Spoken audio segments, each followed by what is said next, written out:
नमस्कार, मैं हूं मनु राजपूत और आप देख रहे हैं सुजा समाचार खास पेशकश आपकी विधानसभा आपकी खबर। इस विशेष बुलेटिन में हम आपको दिखाएंगे आपके क्षेत्र आपकी विधानसभा से जुड़ी वो तमाम खबरें जो मुख्यमंत्री श्री भजनलाल शर्मा के नेतृत्व में प्रदेश के विकास, सुशासन और जन कल्याण की कहानी कहती है। शाहपुरा में पुलिस प्रशासन को और मजबूत बनाने के लिए अलवर तिराहा स्थित नए अतिरिक्त पुलिस अधीक्षक कार्यालय का उद्घाटन किया गया। नए ऑफिस के शुरू होने से क्षेत्र में कानून व्यवस्था को और तेज व बेहतर बनाने की उम्मीद है। उद्घाटन के तुरंत बाद एडिशनल एसपी श्री तेजपाल सिंह ने अपनी पहली कार्रवाई के रूप में सीएलजी सदस्यों की बैठक बुलाई। बैठक में उन्होंने सभी सदस्यों की समस्याएं ध्यान से सुनी और अधिकारियों को तुरंत समाधान करने के निर्देश दिए। आज यहाँ कार्यालय में शांति समिति और सीएलजी मीटिंग का आयोजन किया गया। इलाके के सभी गणमान्य और मौजूद लोग पधारे हुए थे और हमारे क्षेत्र के थानाधिकारी भी थे। तो जो यहाँ समस्याएं हैं अभी, क्योंकि सर्दी का मौसम आने वाला है, चोरियों की संख्या बढ़ सकती है, उसकी कैसे रोकथाम करें और किस तरह से पेट्रोलिंग लगाए पूरी, उसके बारे में विस्तृत चर्चा हुई। और ट्रैफिक में जो लेन सिस्टम चल रहा है इसकी चर्चा हुई।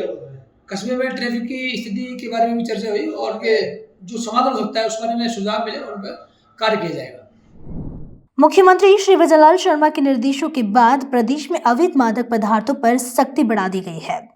इसी अभियान के तहत जयपुर के विवेक विहार थाना पुलिस ने इस महीने एनडीपीएस एक्ट में तीसरी बड़ी कार्रवाई की है। थानाधिकारी श्री दिलीप खदाव ने बताया कि वरिष्ठ अधिकारियों के निर्देशानुसार अवैध नशे की रोकथाम के लिए लगातार निगरानी रखी जा रही थी।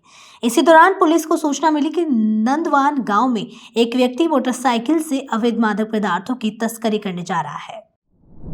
मतदाता सूची के विशेष गहन पुनरीक्षण कार्यक्रम के तहत जिला निर्वाचन अधिकारी के निर्देशानुसार कोटा शहर के विभिन्न शिक्षण संस्थाओं में जागरूकता कार्यशालाएं आयोजित की जा रही है। इन कार्यशालाओं का उद्देश्य युवाओं को ऑनलाइन गणना प्रपत्र भरने के लिए प्रेरित करना है, ताकि कोई भी नया या मौजूदा मतदाता इस अभियान से छूट न पाए। इसी क्रम में जेडीबी गर्ल्स कॉलेज कोटा में छात्रों को ऑनलाइन गणना प्रपत्र भरने की पूरी प्रक्रिया मास्टर ने समझाई। छात्राओं को यह भी बताया गया कि ऑनलाइन आवेदन कैसे करें और किन डॉक्यूमेंट्स की आवश्यकताएं होती है। राजस्थान सरकार ट्रैफिक व्यवस्था में सुधार के लिए लगातार नए कदम उठा रही है। इसी के तहत जोधपुर में ट्रैफिक पुलिस ने ट्रैफिक अवेयरनेस कार्यक्रम आयोजित किया। यह कार्यक्रम एडीसीपी श्री दुर्गाराम चौधरी के नेतृत्व में आयोजित हुआ, जिसमें लोगों को यातायात नियमों की जानकारी दी गई और उन्हें पालन करने के लिए जागरूक किया गया। अवेयरनेस कार्यक्रम के दौरान ट्रैफिक पुलिस ने राहगीरों को समझाइश दी, सुरक्षा से जुड़े संदेश दिए और वाहनों पर रिफ्लेक्टर भी लगाए गए।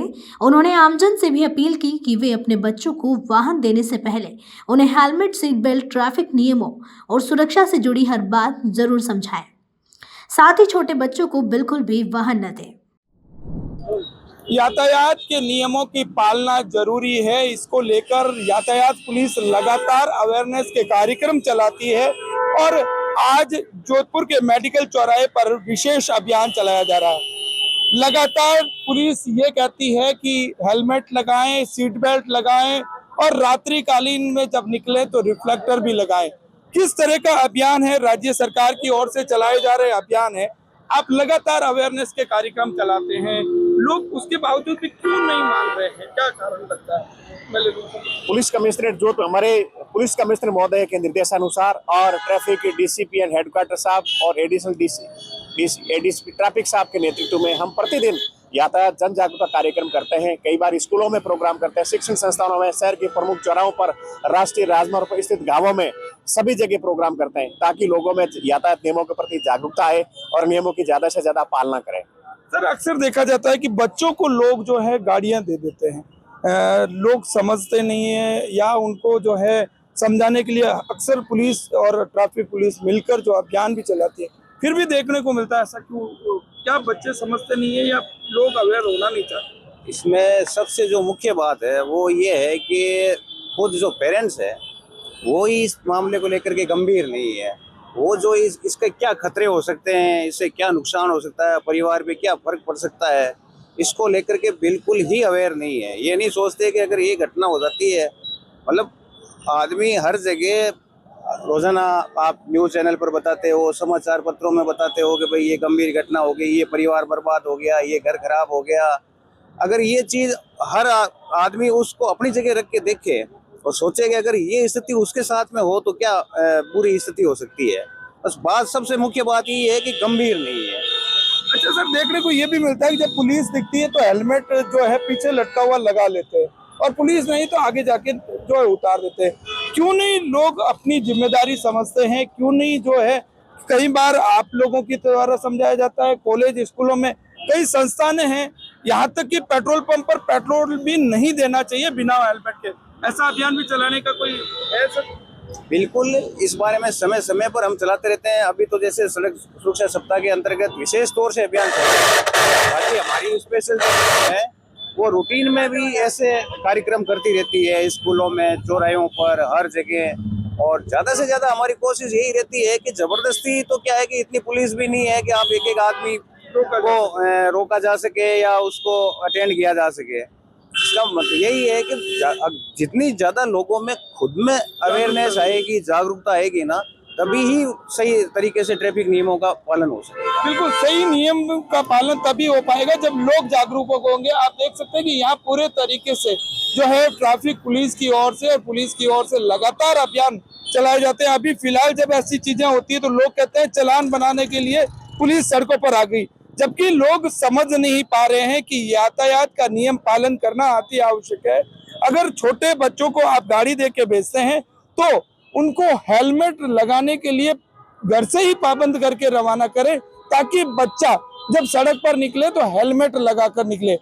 अगर कोई बड़ा निकल रहा है तो सीट बेल्ट लगाकर निकले, जिससे कि यातायात में जो है ट्रैफिक व्यवस्था भी बनी रहेगी, साथ ही जो हादसे हो रहे हैं उसको भी रोका जा सकता है। यानी पुलिस कब तक जो है समझाती रहेगी? अपने आप को समझना पड़ेगा, लोगों को समझना पड़ेगा, बच्चों को समझना पड़ेगा, यहाँ तक कि यातायात नियमों का पालन भी करना पड़ेगा, तभी जाकर ऐसे हादसों से जो है निजात मिल सकती है। पुलिस हमेशा अपने कर्तव्य का निर्वहन करती है, लेकिन लोगों को भी इसके साथ समझना होगा। नई दिल्ली के विज्ञान भवन में केंद्रीय जल शक्ति मंत्रालय की ओर से राष्ट्रीय जल पुरस्कार समारोह आयोजित किया गया। इस समारोह में डूंगरपुर जिले को भी उत्कृष्ट जल संरक्षण कार्यों के लिए सम्मान मिला। राष्ट्रपति द्रौपदी मुर्मू और केंद्रीय जल शक्ति मंत्री श्री CR पाटिल ने यह पुरस्कार डूंगरपुर के जिला कलेक्टर श्री अंकित कुमार सिंह को प्रदान किया। डूंगरपुर को यह सम्मान जल संचयन जन भागीदारी 1.0 के तहत किए गए बेहतरीन कार्यों और जल सुरक्षित भारत के निर्माण में योगदान देने के लिए दिया गया है। यह सम्मान डूंगरपुर जिले के जल संरक्षण प्रयासों और जन भागीदारी से हुए जल प्रबंधन कार्यों की बड़ी उपलब्धि माना जा रहा है।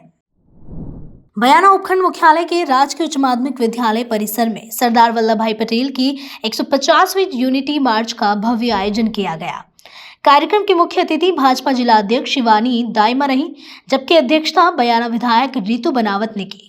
कार्यक्रम की शुरुआत एकता, राष्ट्रीय समर्पण और राष्ट्र निर्माण के संदेश के साथ हुई। यूनिटी मार्च के तहत निकाली गई पदयात्रा में बड़ी संख्या में स्कूल के छात्र छात्राओं, सरकारी कर्मचारियों और स्थानीय लोगों ने बढ़ चढ़ कर हिस्सा लिया। रैली के दौरान प्रतिभागियों ने एक भारत आत्मनिर्भर भारत का संदेश दिया और देशभक्ति के नारों से माहौल देश प्रेम में रंग गया। सरदार वल्लभ भाई पटेल की जयंती के अवसर पर यूनिटी मार्च का आयोजन PMC राज्य के उच्च माध्यमिक विद्यालय बयाना में किया जा रहा है, जिसका उद्देश्य एक भारत आत्मनिर्भर भारत है और इसमें एकता के लिए चलें और राष्ट्र के उत्थान के लिए आगे बढ़ें। इसके तहत आज रैली का आयोजन हुआ, जो PMC विद्यालय से मुख्य मार्गों से, बाजार के मुख्य मार्गों से होते हुए पुनः PMC विद्यालय में समापन होगा। ये ब्लॉक स्तरीय कार्यक्रम है, एक जिला स्तरीय कार्यक्रम इससे पहले भरतपुर जिला पर आयोजित हो चुका है। सरदार वल्लभ भाई पटेल की 150वीं जयंती के उपलक्ष्य में एकता मार्च का संचालन किया जा रहा है, जो उपखंड स्तर से किया जा रहा है और इसमें PMC विद्यालय के छात्र छात्राएं भाग लेंगे। ये रैली अपने स्कूल से निकल करके पूरे इसमें उपखंड के जो मार्केट है, सब्जी मंडी से होती हुई पूरे इसमें एकता मार्च किया जाएगा। इसका मुख्य उद्देश्य यही है कि एक भारत कि आत्मनिर्भर भारत बने और इसकी जो एकता है वो हम सब मिलकर के बनाए रखें और राष्ट्र हित में कार्य करें। मुख्यमंत्री श्री विजयलाल शर्मा के निर्देशों के बाद जोधपुर पुलिस कमिश्नरेट की यातायात शाखा द्वारा सड़क सुरक्षा जागरूकता अभियान चलाया जा रहा है। इस अभियान के तहत ट्रैफिक पुलिस आमजन को पंपलेट बांटकर और बातचीत के माध्यम से यातायात नियमों की जानकारी दे रही है। इसके साथ ही लोगों को मुख्यमंत्री आयुष्मान जीवन रक्षक योजना के बारे में भी विस्तार से बताया जा रहा है। इस योजना के अनुसार अगर कोई आम व्यक्ति किसी सड़क दुर्घटना में घायल व्यक्ति को तुरंत अस्पताल पहुंचाता है तो उस मददगार को 10,000 प्रोत्साहन राशि दी जाती है। इसके अलावा उसे अच्छा मददगार का प्रमाण पत्र भी प्रदान किया जाता है।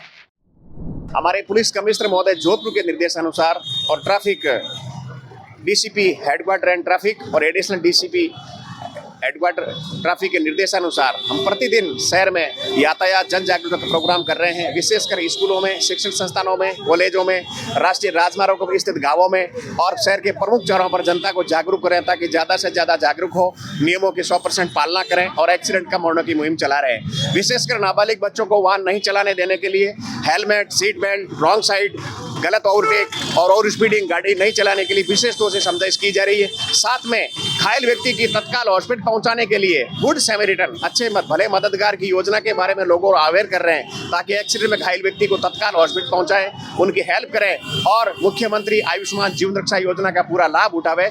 इस योजना का प्रचार प्रसार कर रहे हैं और लोग इसकी फीडबैक भी अच्छा मिल रहा है ताकि लोगों में ज्यादा से ज्यादा अवेयर करें ताकि एक्सीडेंट कम हो। 1962 के भारत चीन युद्ध में रेंजांगला पोस्ट पर मेजर शैतान सिंह ने अद्भुत साहस और वीरता के साथ लड़ाई लड़ी। उनके साथ 120 जवानों की टुकड़ी ने करीब 3000 से अधिक चीनी सैनिकों का सामना किया। सभी सैनिक आखिरी सांस तक अपनी बंदूक थामे दुश्मन से लड़ते रहे।